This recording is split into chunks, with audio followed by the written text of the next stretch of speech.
Hello বন্ধুরা, যেমনটা তোমরা জানো এইটা হচ্ছে আমাদের বুচু সোনা আর পুচু সোনার বাড়ি। আর এখন হচ্ছে বিকেলবেলা, তার জন্য দেখো এখানে আমাদের বুচু সোনা আর পুচু সোনা টেডি বিয়ার নিয়ে খেলা করছে। আর এইদিকে দেখো আমাদের সীতা আমাদের রাধার চুলে নারকেল তেল মাখিয়ে দিচ্ছে। তাহলে এইবার চলো দেখে নিই কি হতে চলেছে আমাদের আজকের এই পর্বে। বুঝলি রাধা, এর জন্যই লোকে বলে জলে চুন তাজা আর তেলে চুল তাজা। দেখ তোর চুলগুলো কত সুন্দর হয়ে গেছে। হ্যাঁ রে সীতা, তুই এত সুন্দর করে তেল মাখিয়ে দিস বলেই তো আজকে আমার চুলটা এত ঘন লম্বা হয়ে গেছে। হে হে, জলে চুন তাজা তেলে চুল তাজা। হ্যাঁ বুঝু ভাই, তুই এবার এগুলো বলা কবে থেকে শিখলি? আরে পুচি দিদি দেখো না, আমার মাম্মামি তো বললো রাধা আন্টিকে। দেখেছো আমার ছেলেটা, দেখো খেলতে খেলতেও আমরা কি কথা বলছি সেই দিকে নজর রয়েছে। রাধা, এইবার চল, সূর্য ডুবে গেছে, আমাদের এবার জল নিয়ে আসা উচিত পুকুর থেকে, নইলে কাল সকালে গেলে পুরো লাইন লেগে যাবে রে পুকুর পাড়ে, বুঝলি তো? এখন ফাঁকা ফাঁকা আছে, চল শিগগির নিয়ে আসি, সন্ধে নামার আগেই আমাদের বাড়ি ঢুকতে হবে। হ্যাঁ সীতা, তুই ভালো কথা মনে করে দিয়েছিস, চল চল কলসিটা নিয়ে জল আনতে যাই। বন্ধুরা, তারপর তো আমাদের রাধা আর সীতা কলসি নিয়ে রওনা দেয় পুকুর পাড়ের উদ্দেশ্যে। বুচু পুচি, তোমরা কিন্তু বাড়িতেই থাকবা, কেউ ডাকলে কিন্তু কোথাও যাবা না, বুঝেছো? হ্যাঁ মাম্মা, হ্যাঁ মাম্মা, ঠিক আছে। রাধা, বলছি কি তুই এরকম খোলা চুলে যাবি নাকি পুকুর পাড়ে? কেন সীতা, কি হয়েছে? খোলা চুলে কি কোনো সমস্যা আছে? না মানে এই ভর বিকেলবেলায় খোলা চুল নিয়ে পুকুর পাড়ে যাওয়াটা কি ঠিক হবে? আরে সীতা, তুই না অনেক বেশিই ভাবছিস, কোনো ব্যাপার না, চল তো। আচ্ছা ঠিক আছে, চল তবে। একা একা গাছে থাকি, আমি শাকচুন্নি, কোথা গেলে পাবো বলো চন্দানি নামনি। ও রাধা, ও সীতা, আরে মিনতি মাসি, তুমি? হ্যাঁ গো, কোথায় যাচ্ছ এই কলসি নিয়ে এখন এই ভর বিকেলবেলার দিকে? আরে আমরা জল নিয়ে রাখছি গো, সকাল সকাল জলে ওখানে লাইন পড়ে যায় যা, তাই ভাবলাম এখন যাই পুকুরে ফাঁকা পাবো। কিন্তু সাবধান গো, এই পুকুর পাড়ে বিকেলে সেরার জন্যই তো কেউ যায় না, তোমাদের সাহস আছে বলতে হবে, বিকেলবেলা এভাবে খোলা চুল নিয়ে যাচ্ছ, সত্যি যেন যেন ঠাকুর যেন কিছু না হয়, বাবারে বাবা, রাম রাম রাম রাম। এই রাধা, মাসি এরকম কি বলে গেল রে? আমার কিন্তু সত্যিই এবার একটু ভয় ভয় লাগছে। ধুর সীতা, তুই না সব ব্যাপারে বড্ড বেশি ভয় পাস, চত কিচ্ছু হবে না, আমাদের গ্রামের লোকেরা জানিসই তো কেমন ভীতু। ঠিক আছে চল, না হলেই ভালো। আরে আরে আরে, আমার তো আজকে দিন খুলেছে মনে হচ্ছে, ও দুটো সুন্দরী রমণী আসছে, আরেকটা তো পুরো একদম বিশ্ব সুন্দরী, চলো চলো, আজই আমার সৌভাগ্য। এই রাধা, তুই দাঁড়া, হ্যাঁ আমি প্রথমে এই কলসিটাতে জল ভরে নিই। আচ্ছা সীতা, ঠিক আছে, জল ভর। দেখ কত সুন্দর ফাঁকা রয়েছে, আর জলটাও কত পরিষ্কার, সকালবেলা এসে গরু মোষ স্নান করাবে, নোংরা করে দিয়ে চলে যাবে, এখন আসাতে কত পরিষ্কার জল বলতো। হ্যাঁ রে শ্রাদা, তুই একদম ঠিক বলেছিস, এখন এসেই ভালো কাজ করলাম। লা লা লা লা লা, ও হো হো হো হুম। দে এবার ওই কলসিটা দে, ওই কলসিটা তো জল ভরে নি তাড়াতাড়ি করে। হ্যাঁ এই নে সীতা। লা লা লা লা লা, ও হো হো হো হো। বন্ধুরা, এইদিকে তো গাছের ওপর থেকে শাকচুন্নির সমস্ত কিছু দেখতে যাচ্ছে, চলো এইবার ওর ভেতরে আমি প্রবেশ করব।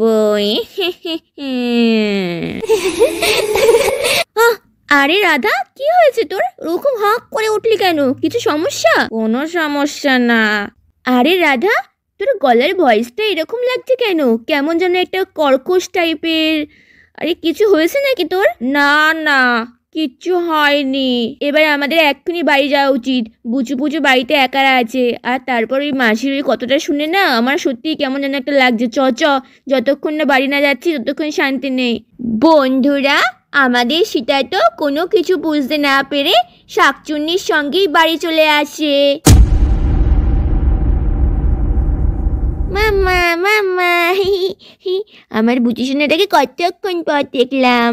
আরে, আমার মাম্মা তো আমার কাছে একদমই এলো না দেখছি। আমার মাম্মা তো এমন করে না। কেন এলো না মাম্মা আমার কাছে? আমি কি কোনো অন্যায় করেছি? কই না তো, আমি তো কোনো অন্যায় করিনি। তাহলে আমার মাম্মা কেন এলো না? বন্ধুরা, আমাদের পুচি সোনা তো মনে মনে কষ্ট পেতে থাকে। আর এইদিকে মাঠের কাজ শেষ করে পুচি আর বুচি সোনার বাবাও সাইকেলে করে বাড়ি ফিরে আসে। ও রাধা বউ, রাধা বউ, ও রাধা বউ। আরে রাধা, দেখ তোকে শ্যামদা ডাকছে তো। হ্যাঁ, বলো। আরে রাধা, তোমার গলার ভয়েসটা এমন লাগছে কেন শুনতে?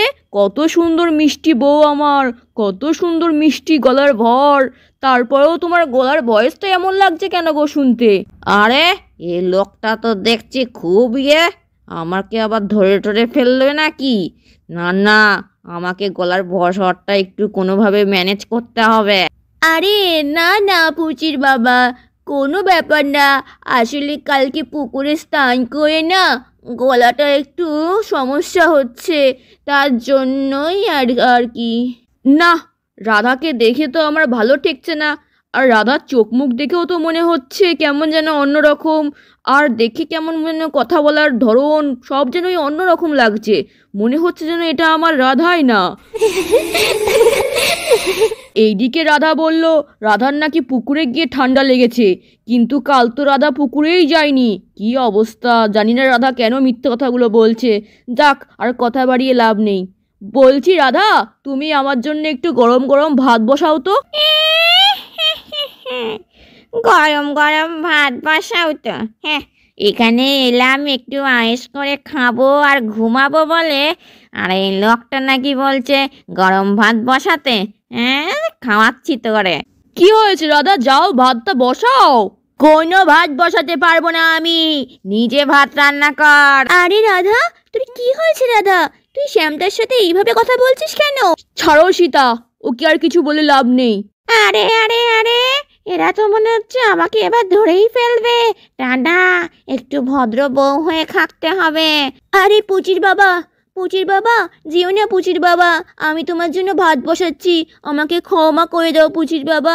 আচ্ছা ঠিক আছে রাধা, আমি যাচ্ছি না কোথাও, তুমি ভাতটা বসিয়ে দাও। সারা দিন রাধা ঘরের কাজ করে, তার ওপর ওকে কোনো ভালো জিনিসও কিনে নিতে পারি না। তার জন্যই মনে হয় রাধার মাথাটা একটু খারাপ হয়ে গেছে। না, এবার রাধার দিকে আমাকে বিশেষ যত্নবান হতে হবে। এই বুচু ভাই, আমার মাম্মা এরকম কেন করছে বলতো? মাম্মা কিন্তু আজকে বাবার উপর এরকম রাগ করে একদম ভালো কাজ করেনি। চল তো মাম্মামকে গিয়ে বলে আসি। চলো পুচি দিদি, সত্যি রাধা আন্টি খুব বার বেড়েছে। এবার রাধা আন্টিকে বলতে হবে ভালো করে, আমাদেরকে বলে গরম দিয়ে কারোর সাথে কথা বলবি না, অথচ নিজেই ছাম কাকুর সাথে গরম গরম দিয়ে কথা বলছি। চলো তো চলো তো। আরে আরে বন্ধুরা দেখো, এইদিকে তো শাকচুন্নি ভাত রান্না করছে, কাঠ না দিয়ে নিজের পা উনুনে দিচ্ছে, আর দাও দাও করে আগুন জ্বালিয়ে ভাত ফুটছে। কি অবস্থা, কি ভয়ানক ঘটনা! আরে, এটা কি দেখছি আমি? বুচু ভাই, এটা কি? এটা আমার মাম্মা না? হ্যাঁ, এটা কি হচ্ছে? রাধা আন্টি নিজেই পা উনুনে দিচ্ছে, এ কি অবস্থা! পুচি দিদি, আমার খুব ভয় করছে, মনে হয় রাধা আন্টি সেজে কোনো ভূতনি আমাদের বাড়িতে এসেছে। চল চল বুচু ভাই, আর দেরি করা যাবে না, এক্ষুনি বাড়ির সবাইকে বলতে হবে কিছু একটা ব্যবস্থা করতে, আমার মাম্মামকে বাঁচাতে হবে। আচ্ছা চলো পুচি দিদি। তারপর আমাদের বুচু পুচি সীতা, কৃষ্ণা আর শ্যামকে পুরো ঘটনাটা খুলে বলে। আচ্ছা, এইবার বুঝলাম, তার মানে রাধার এরকম পরিবর্তনের এটাই আসল কারণ। ঠিক আছে, এইবার আমি তান্ত্রিককে ফোন করব, দেখব এই ভূতনি না শাকচুন্নি কে আমাদের রাধার এত বড় ক্ষতি করছে। তারপর তো আমাদের শ্যাম তান্ত্রিক বাবাকে ফোন করে। বন্ধুরা, আমাদের শ্যাম কাকু তো তান্ত্রিক বাবাকে ফোন করে দিয়েছে। আমাদের পরবর্তী পর্বে তান্ত্রিক বাবা আমাদের বাড়িতে আসবে আর আমাদের রাধা আন্টিকে উদ্ধার করবে। তাহলে বন্ধুরা, পরবর্তী পর্ব দেখতে এক্ষুনি এই চ্যানেলটিকে সাবস্ক্রাইব করে দাও। আর ভালো লাগলে অবশ্যই একটা লাইক করো আর তোমাদের বন্ধুদের সঙ্গে শেয়ার করো।